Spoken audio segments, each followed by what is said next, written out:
10월 14일 살아계신 하나님의 말씀 에스겔 22장 23절부터 31절 말씀 가지고 한 사람이라는 제 말씀 드립니다.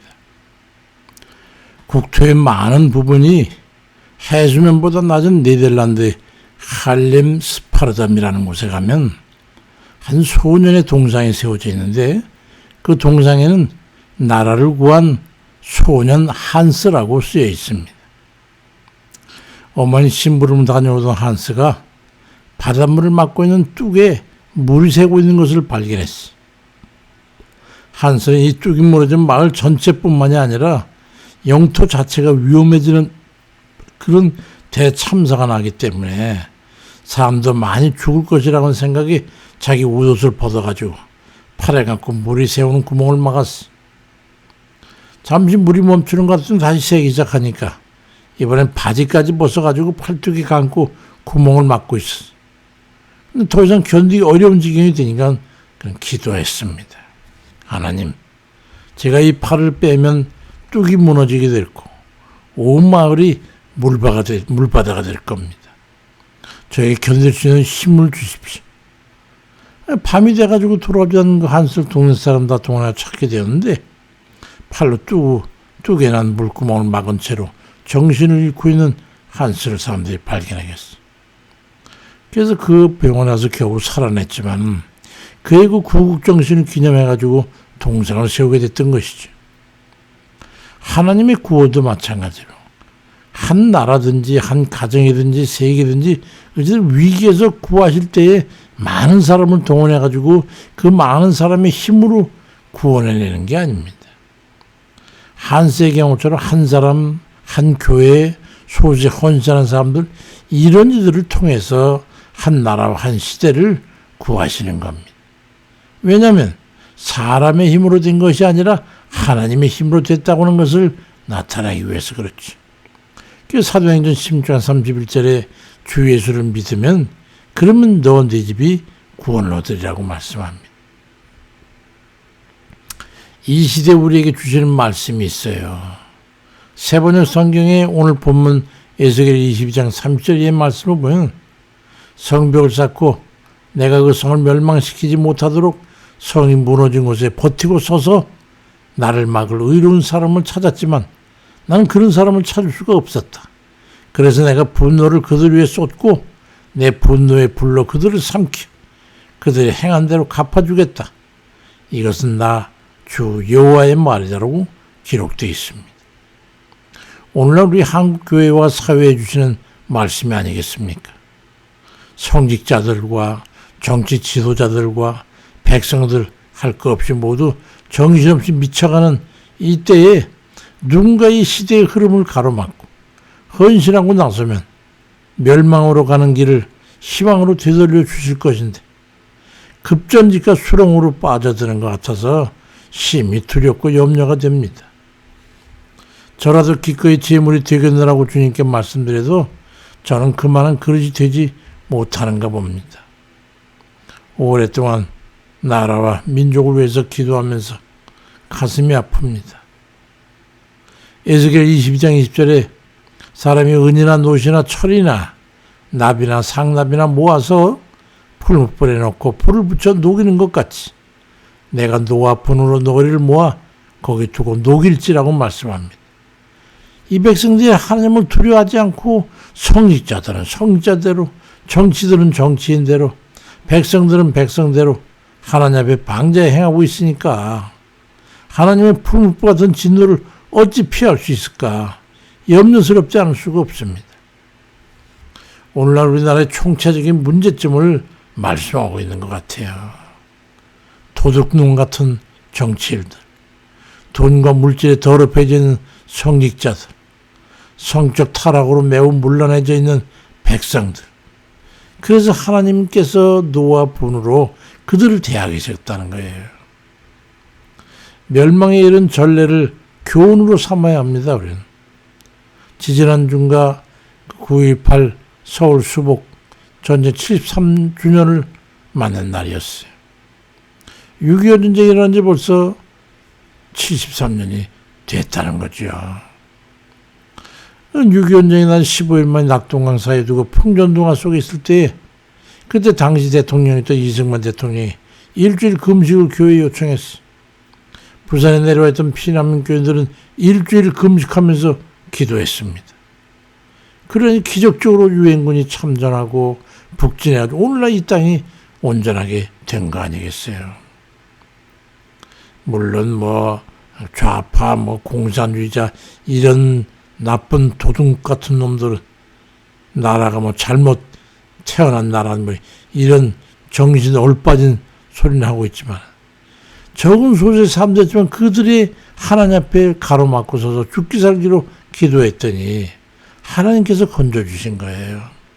이 나라가 어떻게 해서 구해진지를 기억하고 잊지 말아야 합니다. 소돔과 고모라성은 의인 10사람이 없어서 멸망했잖아요.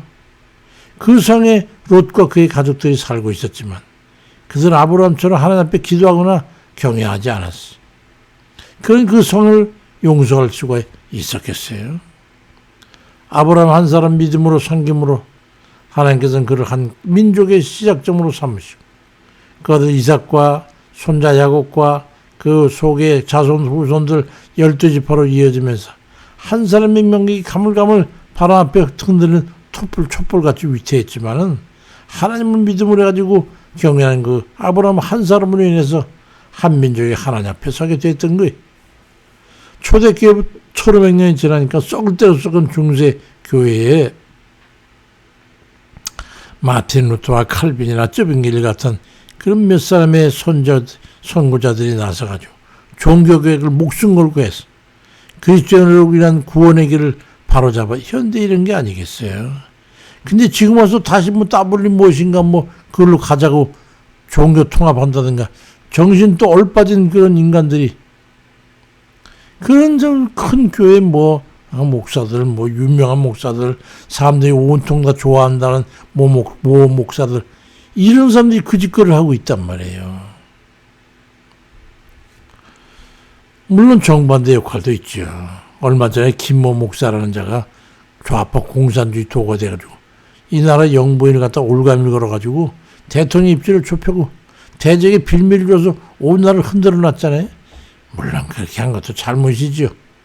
그런가 하면 WC 종교 통합해야 한다고 나서는 이런 못된 것들도 있고 말이지. 한 사람의 가련 유다에 의해 가지고 예수 그리스도의 십자가를 못 박히신 것처럼 한 사람의 못된 것들에 의해 가지고 기독교 전체가 치명타를 입고 있는 거예요. 비틀거리고 있어요. 한 사람은 이렇듯 엄청난 가치를 지니는 존재입니다. 그래서 나 하나가 출발점이 돼야 되는 거예요. 나 하나가 먼저 의를 행하고 나 하나가 말씀을 신철하고 살 때 하나님 나라는 확정되고 지켜지는 거예요. 나 하나가 먼저 회개하고 먼저 기도하고 먼저 행동하는 그런 이들이 돼야 되겠지요. 1979년에 독일의 한 교회 수요 기도회에서 출석한 교인들 한 사람에게 도구 제목을 나눠줬는데 스토미 오모션이라고 하는 여성들에게는 돌아간 기도가 뭐였냐면 베를린 장벽이 무너지고 동독 사람들이 자유를 얻게 해주라는 그런 기도 제목이 배당됐어요. 그래서 그녀는 1980년까지 미국 대통령 레이건이로 고르바초프 소련 대통령에게 힘을 합해가지고 베를린 장벽을 제거하자라고 제안할 때 8년 동안을 기도했어요. 근데 그 연설이 있고 난 후에 온 교회가 합심해가지고 스토미 오모션이라는 여성도가 가지고 있던 그 기도 제목을 갖다가 합심해서 기도하기 시작했더니 10년째 되는 1989년에 아무런 피 흘림이나 충돌이 없이 베를린 장벽이 실제로 허물어지게 됐어요. 그들의 오랜 중보기도가 이루어진 것이죠. 지금 우리는 이 나라를 위해서 뭘 하고 있습니까? 기도하고 있습니까? 휴전선이 무너지고 북한 동포들이 자유를 얻게 해주십시오. 그게 기도하고 있어요? 우리 선열들이 그 밤낮으로 산과 골짜기 강마다 앉아가지고 쭈그리고 금식하며 기도했던 그 기도를 지금 끊어지지 않고 우리가 기도하고 있나요? 이 나라에 만연되고 있는 이념적으로 좌편향되고 있는 이 위험성을 놓고 말이죠. 북의 공산주의 정권이 무너지고 자유로운 통일되도록 그렇게 기도하고 있습니까? 범죄자들이 기승을 부리는 정치권 정화되도록 기도하고 있습니까? 에스겔 22장 20절 이하에 사람들이 은이나 굴이나 철이나 나비나 주석을 용광로에 넣고 불로 녹이는 것처럼 나의 분노로 그들을 모아 그 성에 집어넣고 녹여버릴 것이다. 그들은 은이 용광로에서 녹는 것처럼 거기서 녹을 것이다. 그러면 그들은 나 여호와가 분노를 그들 위에 쏟은 것을 알게 될 거다. 또 그 땅 제사장들은 내 율법을 범하고 나의 거룩한 것을 더럽혔습니다. 거룩한 것과 속된 것을 구별하지 않았고 부정한 것과 깨끗한 것의 차이점을 가르치지도 않았으며 내 안식일을 중시하지도 않았다고 말씀하고 있습니다. 모든 지금 이 위태한 처지의 일들을 다 한 가지씩 다 담당하고 있는 거예요. 지금 이 시대의 목회자들, 못된 짖지도 못하는 강아지 같은 그 사람들이나 정치인들이나 백성이나 다 같이 일익을 담당하고 있는 거예요. 나라가 무너지는데 일조를 하고 있는 거예요. 우리의 기도가 역사를 만든다는 확신을 품고 기도해야 합니다. 그럴 때 하나님의 진노가 바뀌어서 축복이 되고 공산주의 나라가 지켜주고 통일이 될 겁니다. 얼마 전에 노벨 문학상인가 탔다는 한강인지 대동강인지 하는 여자가 그 쓴 글을 보면 말이죠. 가관입니다. 가관. 도무지 이 나라가 북한인지 공산주의자들 판인지 알 수가 없어요. 음란하고 더럽고 추잡한 그 생각을 어디다 글자로 써가지고 세상 사람 다 음욕을 부추겨서 상을 타고 그것도 잘했다고. 도대체 이 나라가 어디로 가고 있습니까? 우리의 정신과 우리의 의지는 도대체 어디로 가고 있어요? 도무지 말이죠. 동물적인 욕구밖에 남지 않는 하나님의 앞에 우리가 가로막고 서서 나라와 가정과 자신을 하나님의 진노로부터 지킬 수 있는 그런 의로운 우리 모든 한 사람 한 사람 다 되시길 주의 이름으로 축원드립니다. 아버지, 심히 염려되고 두렵습니다.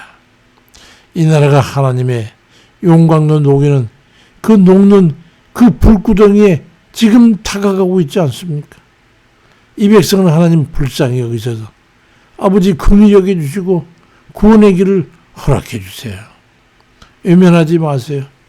이 우리 조상들, 선열들이 이 땅을 위해서 민족과 백성을 위해서 나라를 위해서 아버지 금식하며 기도했던 날들을 잊지 마시옵소서. 기억해 주옵소서. 긍휼히 여겨 주옵소서. 아버지 이만한 먹고 사는 것이 아버지 세계의 기적이라고 하는데 이 기적을 아무 공로 없이 먹고 마시면서도 나라가 엉뚱한 거라는데 다 심히 일조하고 떠밀고 땡기고 하면서 나라를 용광로 속으로 끌고 가는 이 어리석은 세대의 성직자들과 정치인들과 모든 백성들 가운데 아버지 한 사람씩 한 사람씩 깨우쳐서 주님 앞에 바로 서는 날 아버지 허락해 주시고 인도해 주세요. 긍휼히 여겨주세요. 하나님, 이 백성이 결코 주님 멸망의 자리에 서지 않도록 이 어리석은 가운데서 무지한 가운데 모든 온갖 죄악 가운데서 일어날 수 있도록 하나님 도와주세요. 아버지, 주님 의지하고 예수 그리스도의 이름으로 기도드립니다. 아멘입니다. 주님.